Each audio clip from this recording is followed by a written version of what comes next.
सरकारी कंपनी के प्राइवेटाइजेशन की प्रक्रिया तेज हो गई है। जो सीएनबीसी आवाज को एक्सक्लूसिव जानकारी मिली है उसके मुताबिक नीति आयोग की लिस्ट अगले 4 से 5 हफ्तों में सौंपने की तैयारी हो रही है।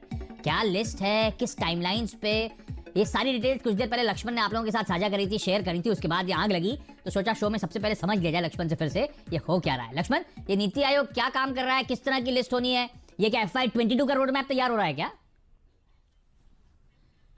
ये मुझे लगता है FY22 नहीं, उसके आगे के 2-3 साल का रोड मैप तैयार हो रहा है। रोड मैप के पीछे वजह है सरकार की सरकारी कंपनियों को निजीकरण की नीति, जिसका ऐलान सरकार ने बजट में किया था। और उसके बाद जब प्रधानमंत्री ने यह कह दिया कि सरकार का काम बिजनेस करना नहीं है, तो ये लिस्ट और ज्यादा नए रूप में निकलकर सामने आ रही है। सूत्र बता रहे हैं कि इस सरकारी कंपनियों को निजीकरण को लेकर के कौन कौन सी कंपनियां, किन किन सेक्टर की कंपनियों का निजीकरण किया जाना है, इसको लेकर नीति आयोग के वाइस चेयरमैन की अगुवाई में एक टास्क फोर्स बनी थी। टास्क फोर्स उस लिस्ट को अंतिम रूप देने में जुटा है। लगातार बैठकों का सिलसिला चल रहा है और अगले 4 से 5 हफ्ते में आप देखेंगे कि नीति आयोग की तरफ से लिस्ट आ जाएगी। लेकिन पहली और अंतिम लिस्ट नहीं होगी, दरअसल अलग अलग कई सारी लिस्ट आने वाली है। जो पहली लिस्ट आएगी उसमें उस तरह की कंपनियां शामिल होंगी जिनका ड्यू डिलिजेंस पहले किया जा चुका है और जिनका विनिवेश किया जाना आसान है। और इसमें नीति आयोग का अप्रोच थोड़ा सा बदल रहा है इस बार। पहले नीति आयोग वैसी कंपनियों को सुझाता था जो घाटे वाली होती थी। अब नीति आयोग वैसी कंपनियों को सुझाएगा इस लिस्ट में जो मुनाफे वाली कंपनियां हैं, जिनको बेहतर खरीदार मिल सके ताकि एक सेंटिमेंट बेहतर हो सके।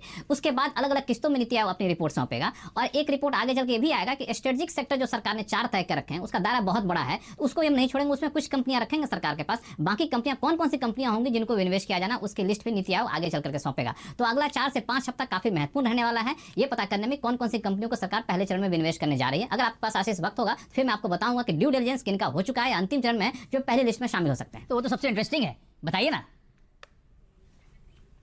बिल्कुल भाई, वही बताना चाह भी रहा था। दरअसल यहाँ पे 2 तरह की कंपनियां हैं। एक कंपनी ये है जो 6 से 7 कंपनियां हैं जिनको कैबिनेट ने अप्रूवल दे रखा है लेकिन अभी तक विनिवेश नहीं हुआ है। वो सब जानते हैं, जैसे LIC हो गया, यहाँ पे आपको NINL हो गया, इस तरह से दूसरी कंपनियां हो गई, तो वो तो है ही। लेकिन कई सारी कंपनियां ऐसी हैं जिनको कैबिनेट ने मंजूरी नहीं दी है लेकिन सरकार ने पिछले दरवाजे से उनका ड्यू डिलिजेंस कर लिया है और कैबिनेट से मंजूरी का इंतजार है। वो कंपनियां काफी दिलचस्प है, हो सकता है उसे सरकार शामिल करे पहले लिस्ट में। उनमें से एक है बामन लॉरी, दूसरी है BHEL, IDBI बैंक। इन सब का ड्यू डिलिजेंस तैयार है, सारी प्रक्रिया तैयार है और बस अब कैबिनेट से मंजूरी का इंतजार है। प्रस्ताव कैबिनेट में जब जाएगा तो मंजूरी मिलेगी और मंजूरी मिलते ही इसको सरकार शुरू कर सकती है। तो संभावना है कि इस तरह की कंपनियां पहले लिस्ट में शामिल हो ताकि उनको विनिवेश जल्द से जल्द किया जा सके। और अब तक जो चर्चाएं चल रही हैं विनिवेश में, निवेशकों ने काफी दिलचस्पी भी दिखाई, तो मुझे लगता है ये कंपनियां रडार पर रखनी चाहिए जो पहले लिस्ट में हो सकती हैं।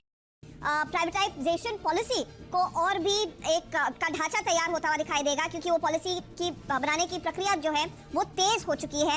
अगले 4 से 5 हफ्तों में नीति आयोग सौंप सकता है कंपनियों की पहली लिस्ट और ड्यू डिलिजेंस अंतिम चरण में आ चुका है। लक्ष्मण हमारे साथ जुड़ रहे हैं ज्यादा डिटेल्स के साथ। लक्ष्मण, बताइए आपके सूत्र आपको क्या बता रहे हैं, कितना ड्यू डिलिजेंस हो चुका है, किस तरह की कंपनियों के बारे में इस समय नीति आयोग वो लिस्ट तैयार कर रहा है या फिर पॉलिसी तैयार कर रहा है?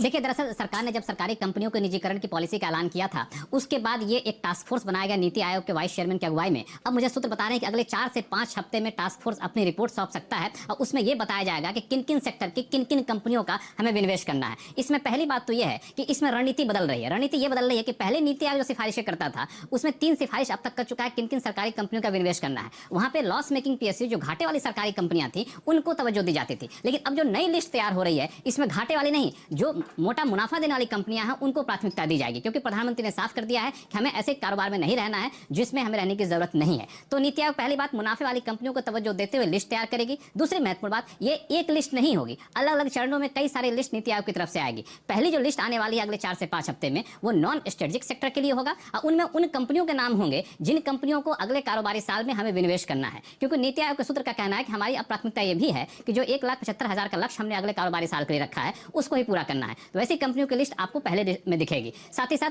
इस नॉन स्ट्रेटेजिक सेक्टर की दूसरी लिस्ट भी आने वाले दिनों में आएगी 4 से 5 हफ्ते के पहली लिस्ट के बाद। और एक और महत्वपूर्ण बात, जो नॉन स्ट्रेटेजिक सेक्टर के अलावा स्ट्रेटेजिक सेक्टर 4 बताए हैं सरकार ने, उसमें भी नीति आयोग का मानना है कि इसका दायरा बहुत ज्यादा है। इसमें बहुत सारी सरकारी कंपनियां आएंगी लेकिन उसकी भी हमें समीक्षा करनी होगी। उसके आधार पर अलग से नीति आयोग एक स्ट्रेटेजिक सेक्टर की लिस्ट देगा कि इनमें से कौन कौन सी PSU को हमें विनिवेश कर देना चाहिए। अब इसमें है कि जो पहली लिस्ट में कंपनियां कौन कौन सी होंगी तो नाम अभी तक आइडेंटिफाई नहीं किए गए, उसकी प्रक्रिया चल रही है। जैसा मैं बताया 4 से 5 हफ्ते में लिस्ट आएगी, लेकिन नीति आयोग के सूत्रों का कहना है कि जिन कंपनियों का ड्यू डिलिजेंस पहले हो चुका है या अंतिम चरण में है उन कंपनियों को हम तवज्जो देंगे। अगर आपके पास वक्त होगा तो फिर मैं बताऊंगा कि कौन कौन सी कंपनियों का ड्यू डिलिजेंस हो चुका है या फिर देखिए, ये ड्यू डिलिजेंस वाले में कई सारी लिस्टेड कंपनियां हैं। हम बार-बार कहते हैं कि BML विनिवेश के लिए आएगा, वहां पर स्ट्रेटेजिक स्टेक सेल की बड़ी अपॉर्चुनिटी है, वो मामला फंस गया था। तो बताइए कहां पर लास्ट में अंतिम चरण में ड्यू डिलिजेंस पहुंचा है या फिर पूरा हो चुका है, कौन सी कंपनियां है?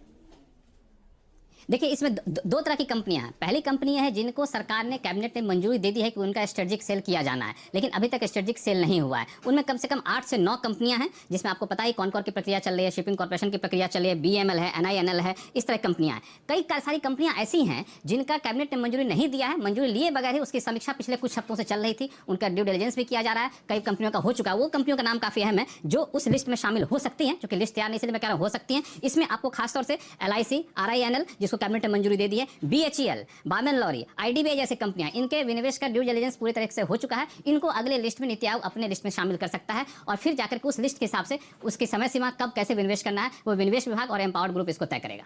शुक्रिया लक्ष्मण इस अपडेट के लिए। तो देखिए तैयारी पूरी है और लक्ष्मण रॉय की भी खबर हमेशा पक्की निकल कर आती है। नीति आयोग अगले 4 से 5 हफ्तों में सामने वो लिस्ट पेश करेगा जहां पर स्ट्रेटेजिक सेक्टर में कंपनियां काम कर रही हैं और बड़ा मौका है विनिवेश करने का। प्रधानमंत्री नरेंद्र मोदी ने कुछ दिन पहले साफ कह दिया था कि सरकार का कोई बिजनेस नहीं है, बिजनेस चलाने में वो सरकार चलाएंगे। अरे वाह, तो आपने लक्ष्मण के साथ वो स्ट्रैटेजिक डिसइन्वेस्टमेंट वाली कंपनी की शुरू से स्टोरी पकड़ी थी। लक्ष्मण ने कितने पहले हाईलाइट करा था जब शिपिंग कॉर्पोरेशन 30-40 रुपए पे ट्रेड करता था। देखिए आज कहां खड़ा हुआ है। कंटेनर कॉर्पोरेशन, वो BEML, वो स्ट्रैटेजिक डिसइन्वेस्टमेंट की सारी खबरें वैसे ही अनफोल्ड हुई जैसे लक्ष्मण ने कहा था और देखिए क्या तेजी उन स्टॉक्स में पकड़ी थी। अब इसी निजीकरण प्राइवेटाइजेशन की लिस्ट में अगली कड़ी कि 4 से 5 हफ्तों में नीति आयोग वो लिस्ट सामने ला सकता है और इसमें ड्यू डिलिजेंस जिन कंपनीज का ऑलमोस्ट कंप्लीशन की तरफ है उनके नाम शुमार हो सकते हैं और जो नाम लक्ष्मण ले रहे हैं वही स्टॉक्स हैं जो आग लगा रहे हैं। BHEL, IDBI बैंक, बार्मेन लॉरी, ये सारे स्टॉक्स आपकी स्क्रीन पर आएंगे। गजब के अप मूव इन स्टॉक्स में। लक्ष्मण धन्यवाद इस बेहतरीन एक्सक्लूसिव के लिए। ये पिछले शो में लक्ष्मण ने न्यूज ब्रेक करी थी और देखिए वो 1 बजे ऑनवर्ड्स क्या तूल इन तमाम स्टॉक्स